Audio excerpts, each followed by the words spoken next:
Margaret awoke, startled, a cold sweat clinging to her. She gathered her thoughts.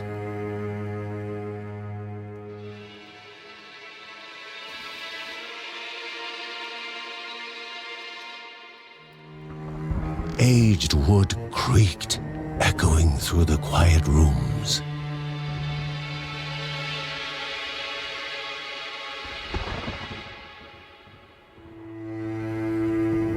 Near the house stood a shrine to Rhea Dana, goddess and daughter of the land, of Rhea and a being of comfort.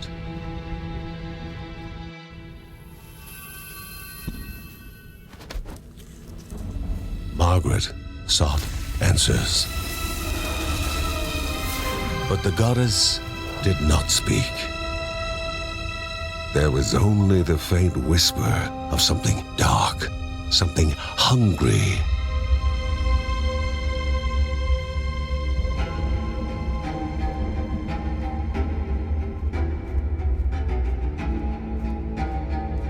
The old seer's bones felt the weight of their age as she climbed.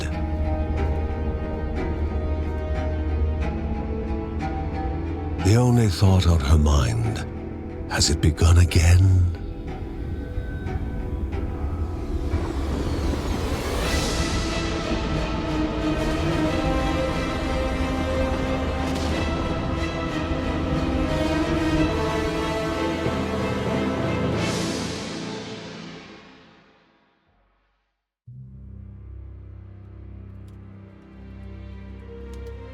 John's mission would be a simple one. He was to investigate Rhea's greatest shrine. His mother presented him with a fresh divinity shard.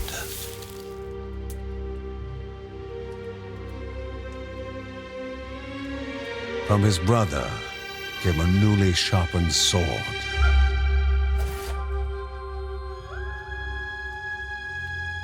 His wife gave him a kiss, and his daughter's hugs were full of reason to return home safe.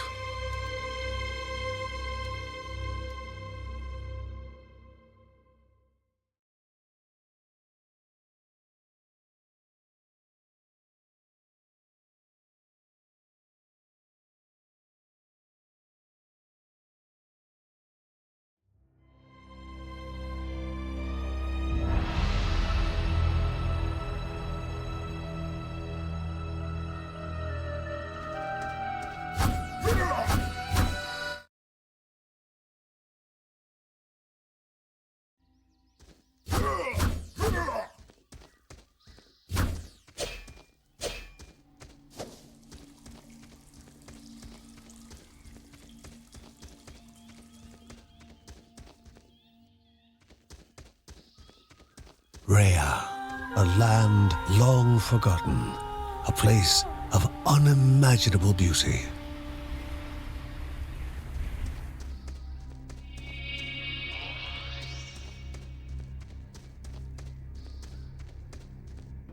It first appeared as sludge given life, slithering creatures, small and vile.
wall, impeding further progress.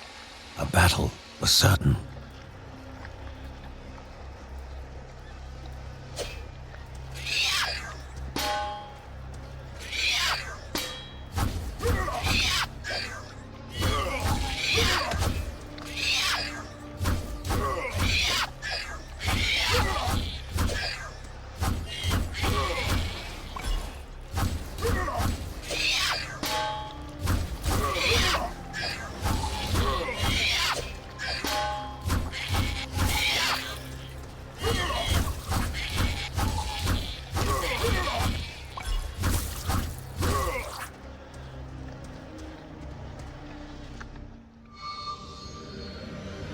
Banished by light itself, the corruption abated, leaving the shard cold in hand, dark, in need of life.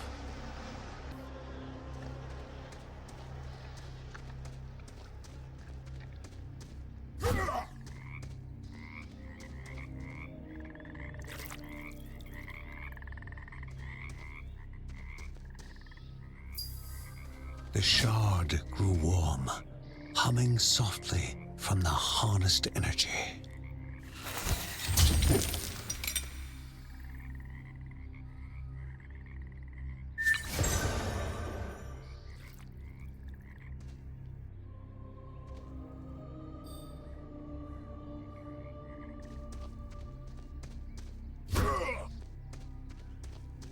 Before him was now one more dangerous than those that came before.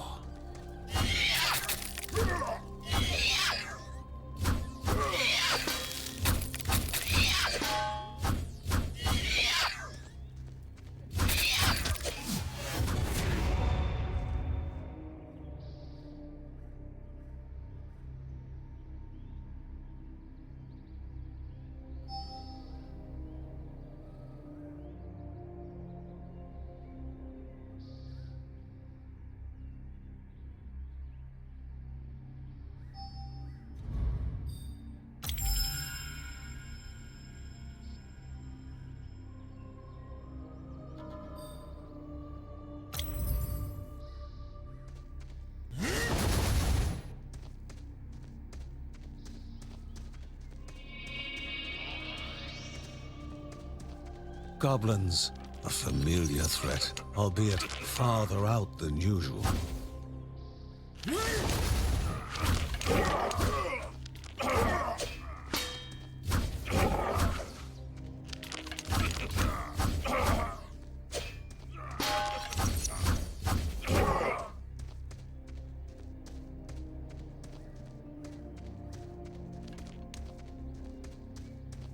Inherently violent and ill-bathed, the goblins were an unfocused but constant threat.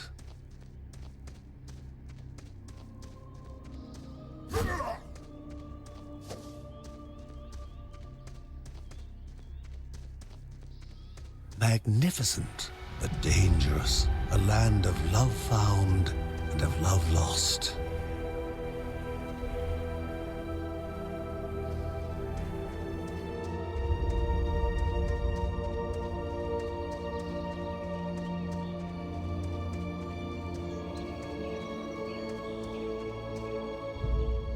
Before him was sacred ground, left untouched in days gone by. Remaining calm and collected, the shock of his heart-skipping beats was concealed in expert fashion. Before him stood Linda, his eldest daughter, with bow and quiver at the ready, determined to do her part.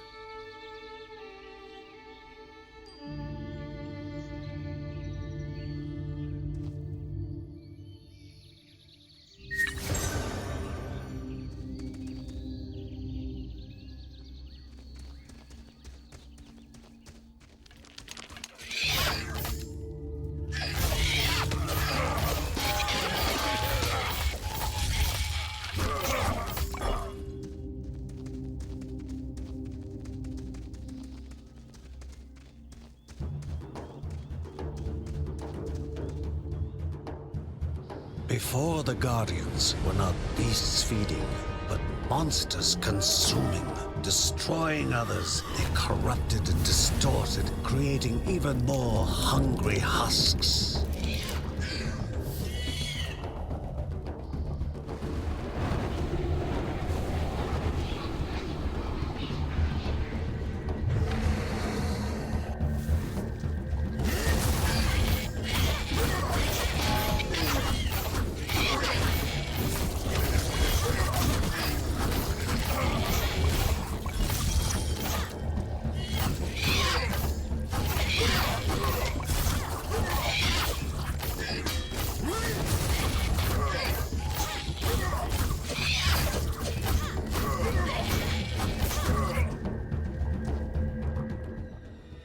Both father and daughter gathered their thoughts, their hearts heavier than before. How would they explain what they had witnessed?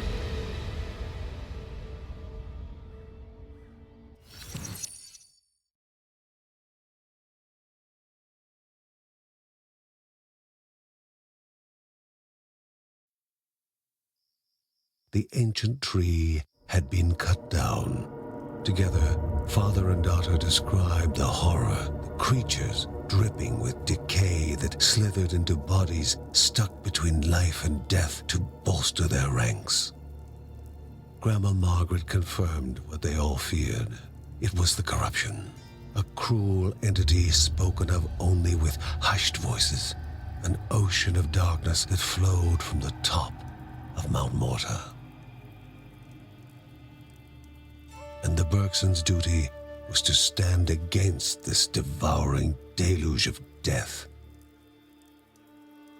Kevin was also eager to do his part in the family's fight, especially when his older brother Mark was off somewhere. He was as much a guardian of their mountain home as any of them. She stood. If they were to reach the summit and destroy this evil, as the Bergsons of old had done in the past, they would need the assistance of the sanctuary.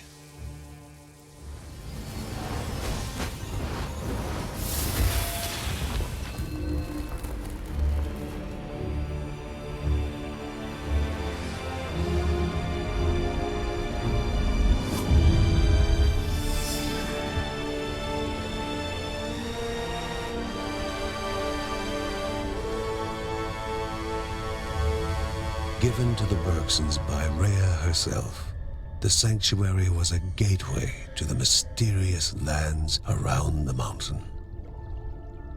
Margaret pointed to the huge crystal at the center of the den, revealing their next task: to activate it and open the way to the source of the corruption. And once Rhea's 3 spirits are gathered on the grounds, the only gate to the top of Mount Morta will open in this chamber. By himself, or with the assistance of those who loved him, John needed to gather the 3 spirits from their lands. Without them, he would not be able to stem the flow of the corruption.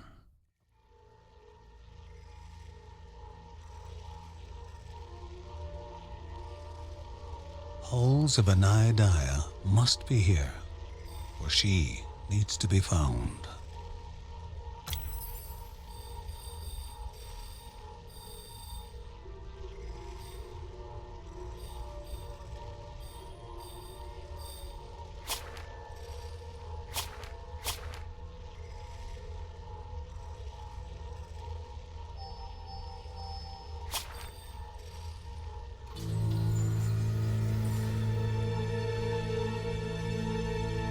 A celestial shard chipped directly from the ancient crystal in the sanctuary.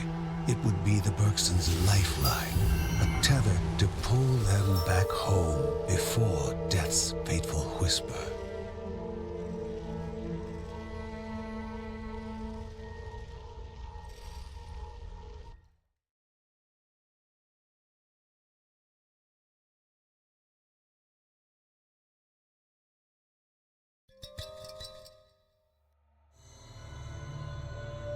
Filling the winding tunnels of the silk-covered caves, the acrid taste of poison lingered in the air. Spiders. Linda told herself it was only target practice. As she readied her bow, they must find the spirit deep within the caves.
energy flowed around the room.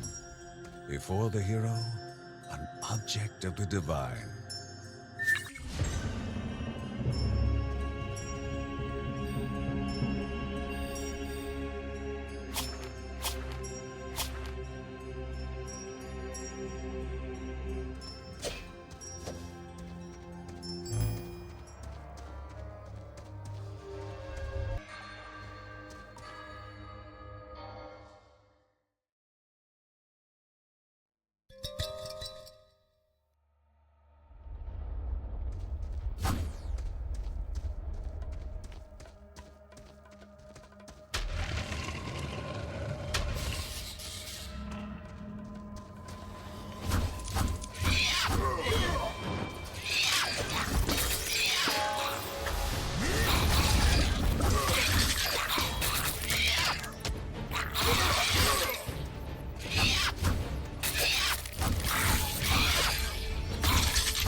The Bergson began to slip away, wondering if this was death.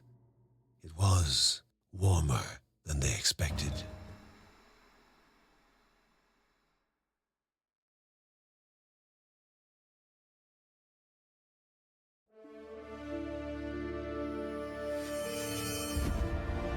They gasped for air as the celestial shard brought them back, a sensation no hero could become accustomed to.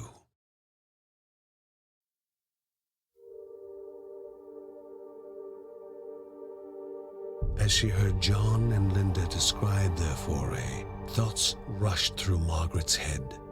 The corruption had amplified the creature's wickedness, and no longer were they part of the harmony of the Rhea. With the new threats looming, Margaret asked Ben to prepare his workshop. He would have to take charge of enhancing the warrior family's weapons and armor.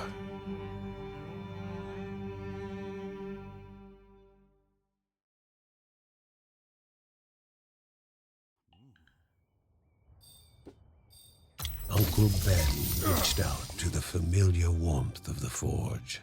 If they were to reach the top of Mount Morta, their equipment would need to be of the highest quality.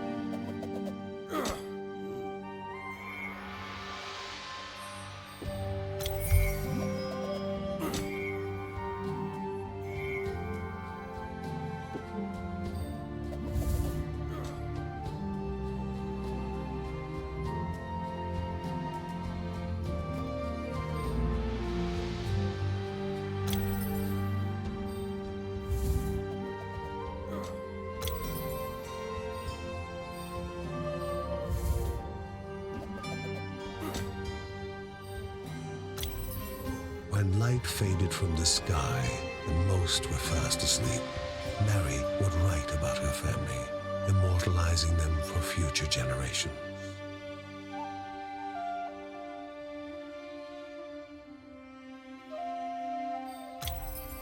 She knew where it was coming from. Her ancestors had spoken of such corruption flooding down the mountain, but Grandma Margaret wanted to know what it was and what needed to be done to destroy it.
pilgrims, once lost in cavern mazes, are now trapped.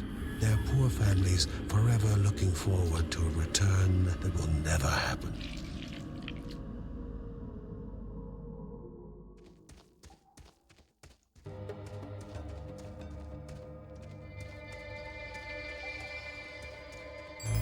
In front of the hero, an object of divine energies.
Everyone was encouraged to take part in a game of destiny. A prize awaited the fortuitous, but there was only pain for the unfortunate.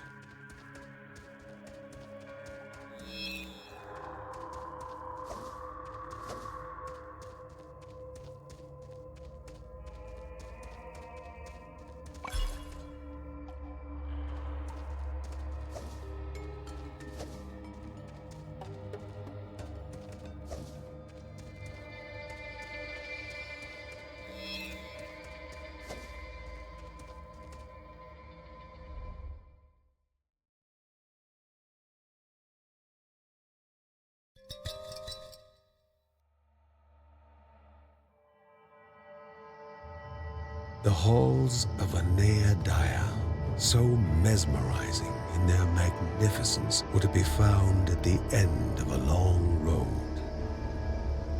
And a hero never knows what is awaiting them at the end of a road. Moving is more important than reaching.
How can this be?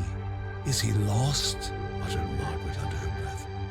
Lost in the study of the walls and oblivious to her surroundings.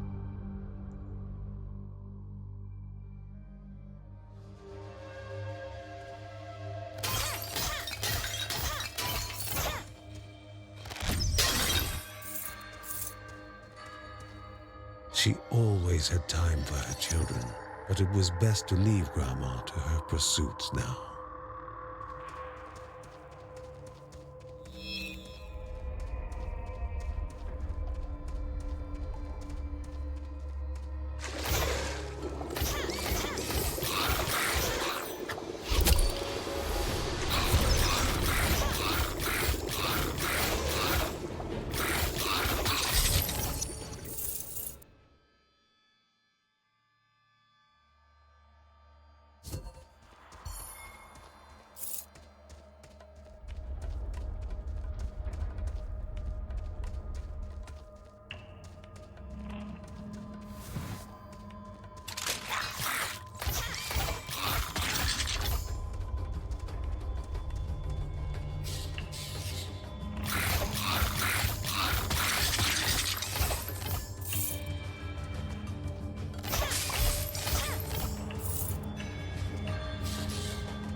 All 8 eyes studied the one so willing to walk into their own tomb.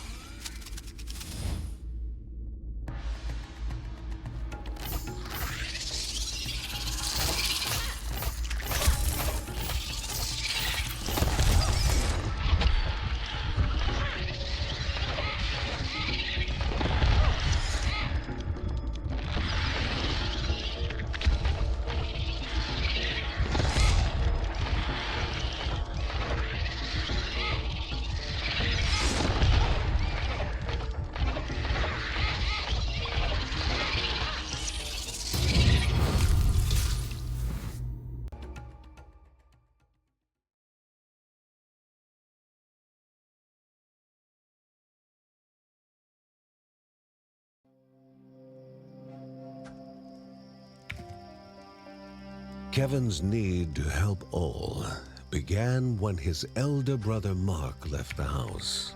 His brother was strong, making any near him feel safe. But he left Kevin.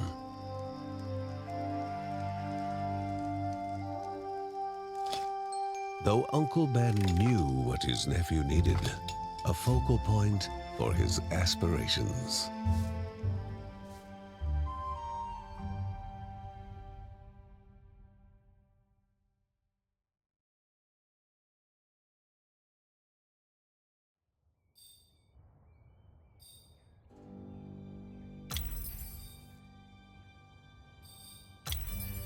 A mother away from her child would cause worry even in the best of times. This was far from the best of times. It had been more than a year since Mark, Mary's eldest son, had gone to live in the monastery deep in the forest. The same forest was now the source of such worrying news.